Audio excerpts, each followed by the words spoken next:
अरे कोण आला रे, कोण आला? अरे भीम, अरे भीम. आदरणीय सुजातदादा आंबेडकर.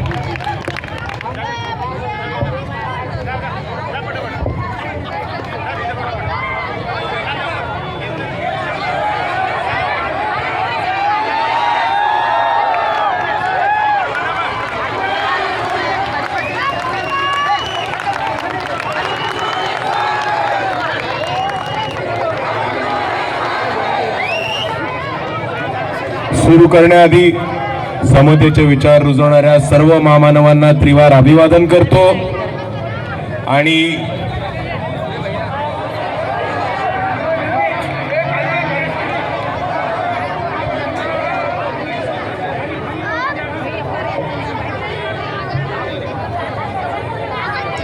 समतेचे विचार रुजवणाऱ्या सर्व महामानवांना त्रिवार अभिवादन करतो.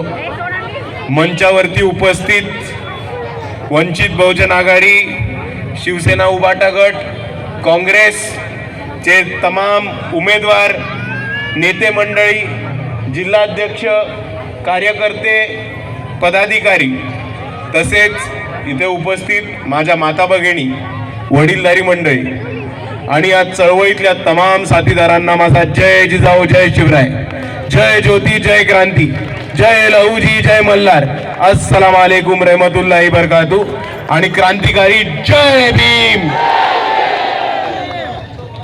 मित्रांनो, आज आपण जिल्हा परिषद आणि पंचायत समितीच्या प्रचारासाठी जमलोय. पण जर तुम्ही आजूबाजूला बघितलं आणि ही गर्दी बघितली आणि बाहेरच्या कोणालाही, औरंगाबादच्या बाहेरच्या कोणालाही फोटो दाखवला तर त्यांना वाटेल की अख्ख्या महाराष्ट्रामध्ये ही पंचायत समिती आणि जिल्हा परिषदेची निवडणूक चालू आहे. पण वंचितवाले तर साले लोकसभेसारख्या निवडणुकांसारखे प्रचार करू लागलेत, लोकसभेसारखी गर्दी करू लागलेत आणि जितक्या पक्षांचे, इतर पक्षांचे लोकसभेला पण जितके मोठे मेळावे होत नाहीत तेवढे पंचायत समिती आणि जिल्हा परिषदेला करून दाखवणारे हे वंचित बहुजन आघाडीवाले एकटेच लोक आहेत. अजून कोणालाही जमत नाही. मित्रांनो, आपण जर एक गोष्ट समजून घेतली तर आपल्याला एक गोष्ट कळेल की पंचायत समिती असो, जिल्हा परिषद असो, हे ग्रामीण भागामध्ये तळागाळातल्या लोकांसाठी, ग्रामीण भागातल्या लागणाऱ्या लोकांसाठी विविध योजना पोचवण्यासाठी, ग्रामीण भागामध्ये विकास करण्यासाठी आणि ग्रामीण भागामधल्या लोकांच्या आयुष्यामध्ये बदल आणण्यासाठी एक महत्त्वाची निवडणूक असते. पण आतापर्यंत ज्या ज्या लोकांनी सत्ता उपभोगली आणि ज्या ज्या लोकांनी सत्तेमध्ये गेले त्या लोकांनी फक्त आणि फक्त आपल्या नावाच्या योजना, आपल्या नावाचे पैसे, आपल्या विकासाची तिजोरी, आपल्या विकासाची निधी आणि आपल्या नावाच्या विकासाचा फंड स्वतःच्या खिशामध्ये टाकायचं काम केलं. पण आज या निवडणुकीमध्ये ती वेळ आली आहे की ज्या ज्या लोकांनी आपल्याला आजपर्यंत लुटायचं काम केलंय, आज आपण सगळ्यांनी त्या लोकांना उचलून सत्तेच्या बाहेर टाकून वंचित बहुजन आघाडीचे उमेदवार सत्तेमध्ये पाठवायची वेळ आलेली आहे. आणि म्हणून मी आपल्याला एवढीच विनंती करतो की ही निवडणूक आपल्याला आपले मूलभूत गरजा आणि मूलभूत प्रश्न सोडवण्यासाठी खूप गरजेची. आणि मी वंचित बहुजन आघाडी, शिवसेना आणि काँग्रेस या तिन्ही पक्षांच्या वतीने, या तिन्ही पक्षांच्या उमेदवारांच्या वतीने आपल्याला आश्वासन करतो की वंचित बहुजन आघाडी आणि त्यांच्या मित्र पक्षांचे उमेदवार हे सत्तेमध्ये आल्यानंतर प्रत्येकाच्या घराला नळ देऊन त्या नळाला 24 तास पिण्याचं पाणी देण्याचं काम हे वंचित बहुजन आघाडीची लोक नक्कीच करतील. आपल्या भागामध्ये घरकुलाचा खूप मोठा प्रश्न आहे. प्रत्येक माणसाचं नाव घरकुल यादीमध्ये टाकायचं काम आमचे निवडून आलेले सदस्य नक्कीच करतील आणि ज्या ज्या लोकांचं नाव त्या यादीत येईल त्या लोकांच्या नावावर घरकुल यादीच्या मार्फत एक घर बांधून देण्याचं काम हे आमचे उमेदवार नक्कीच सत्तेमध्ये आल्यानंतर करतील. जिल्हा परिषदेची जी शाळेची अवस्था रखडलेली आहे ती शाळा परत एकदा बांधून तिकडे मोफत दर्जेदार इंग्लिश मध्ये शिक्षण आपल्या लेकरा बाळांना देण्याचं काम हे वंचित बहुजन आघाडी आणि त्यांचे मित्र पक्ष नक्कीच करतील. इथे शेतकऱ्यांना आपल्याला आठवत असेल की ह्या महिन्यामध्ये, या वर्षामध्ये खूप मोठ्या प्रमाणात पाऊस आला, शेतकऱ्यांचं खूप मोठ्या प्रमाणात नुकसान झालं. त्याच्या 4 वर्ष आधी दुष्काळ परिस्थिती होती, त्याच्यामध्ये शेतकऱ्यांचं खूप मोठं नुकसान झालं. तर मी आमच्या उमेदवारांच्या वतीने आपल्या सर्वांना गवाही देतो की शेतकऱ्याच्या पिकाला विमा काढून त्याचं नुकसान भरपाई करण्याचं काम हे वंचित आणि त्यांच्या मित्रपक्षांचे उमेदवार नक्की करून प्रत्येक शेतकऱ्याच्या शेतमालाला हमी भाव देण्याचं काम आमचे उमेदवार सत्तेमध्ये जाऊन नक्कीच करतील.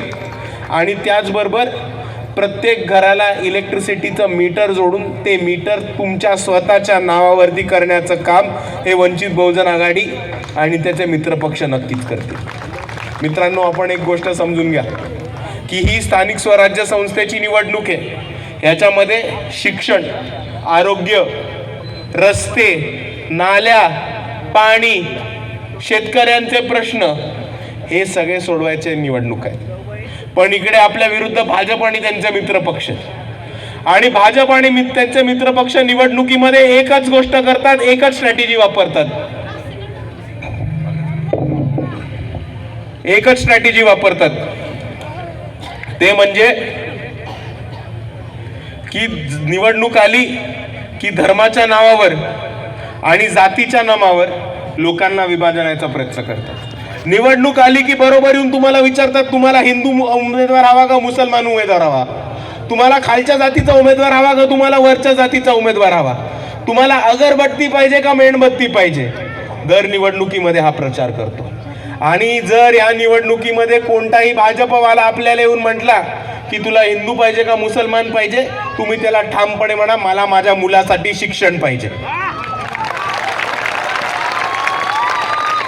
कोणी येऊन म्हणालं तुला अगरबत्ती पाहिजे का मेणबत्ती पाहिजे, त्यांना म्हणावं मला माझ्या गावासाठी चांगले रस्ते पाहिजेत आणि 24 तास पिण्याचं पाणी पाहिजे. आणि कोणी येऊन जातीवाद करायला लागलं किंवा म्हटलं खालच्या जातीचा उमेदवार पाहिजे किंवा मोठ्या जातीचा उमेदवार पाहिजे, त्यांना म्हणाव आमच्याला आमच्या MIDCच्या परिसरामध्ये एक चांगलं हॉस्पिटल आणि आरोग्य केंद्र पाहिजे. कारण मित्रांनो, एक सोपा मुद्दा आपण सर्वांनी समजून घेतला पाहिजे. हिंदू मुस्लिम आतापर्यंत करत आलो, कोणाचं काही झालं नाही. जातीवाद आतापर्यंत करत आलो, बामटे सोडले तर कोणाचं काही झालं नाही. आता मला एक सांगा, जातीपातीचे भांडणं करत राहिलो किंवा हिंदू मुस्लिम करत राहिलो तर पाणी येणार का, शिक्षण मिळणार आहे का, रोजगार मिळणार आहे का, आरोग्य सेवा मिळणार आहे का, नाही. तर आता हे सगळे जे भाजपचे फालतू मुद्दे ते औरंगाबादच्या कचऱ्याबरोबर भाजपबरोबर आपल्याला कचरा पेटीत टाकायची वेळ आलेली आहे. आणि वंचित बहुजन आघाडीचे आणि त्यांच्या मित्रपक्षांचे उमेदवार हे निवडून आणून द्यायची वेळ आलेली आहे. आणि मित्रांनो, मी आपल्या सर्वांना सांगू इच्छितो की इथे कोणताही मुद्दा असला, कोणावरती कोणतीही अडीअडचण आली, कोणत्यावरती कोणतीही संकट आला तर एक नेता आणि एक पक्ष आपल्या सर्वांसाठी धावून येतो, तो म्हणजे बाळासाहेब आंबेडकर आणि वंचित बहुजन आघाडी. मला आपल्या सर्वांना आठवण करून द्यायला आवडेल आणि इतके जितके पण मुसलमान आहेत त्यांना मला सांगावं असं आवडेल कि 2022 का साल था, रमज़ान का महीना चल रहा था और रमज़ान के महीने में हर मस्जिद के भोंगे पे अजान बज रही थी. तब मुंबई के एक नेता है राज ठाकरे बोल के, उन्होंने एक भूमिका ली खुद का पार्टी जिंदा रखने के लिए कि अगर मस्जिद के भोंगों पे अजान बजती है तो वो हम भोंगा उतराएंगे और उस पर हनुमान चालीसा बजाने का काम करेंगे. तब ये वही वंचित बहुजन आघाड़ी के लोग थे जिन्होंने भूमिका ली और राज ठाकरे को बोला कि तुमको हनुमान चालीसा बजाना है तो बजाओ, खुशहाल तुम्हारे घर में बजाओ, हमको हनुमान चालीसा कोई प्रॉब्लम नहीं, पर अगर तुम मस्जिद के ऊपर से भोंगे उतारने का काम करोगे तो बॉस हम वो बिल्कुल होने नहीं देंगे. और ये वही वंचित बहुजन आघाड़ी के युवक थे जिन्होंने राज ठाकरे को खुलेआम मन से चैलेंज किया और उनको ये बोला कि यहाँ के मुसलमान भाई को वंचित बहुजन आघाड़ी का कार्यकर्ता कंधे से कंधा लगा के खड़ा होगा, अगर तुम में दम है तो आओ और भोंगा मस्जिद से उतरा के दिखाओ. और जब वंचित बहुजन आघाड़ी के लोगों ने ये भूमिका ली तो राज ठाकरे के खुद के भोंगे की हवा निकल गई. ये बात आज समझ लो. और दूसरी तरफ मैं ये कहना चाहता हूँ कि हमारे इसी इलाके में मस्जिद से भोंगे उतरनाने का काम किया था और ये वही वंचित बहुजन आघाड़ी के लोग थे और तैयब भाई जफर थे जिन्होंने इसी एरिया में मस्जिदों पे भोंगों पर वापस अजान शुरू करके अजान पब्लिकली बजाने का काम किसी ने किया हो तो वो वंचित बहुजन आघाड़ी के कार्यकर्ताओं ने किया है।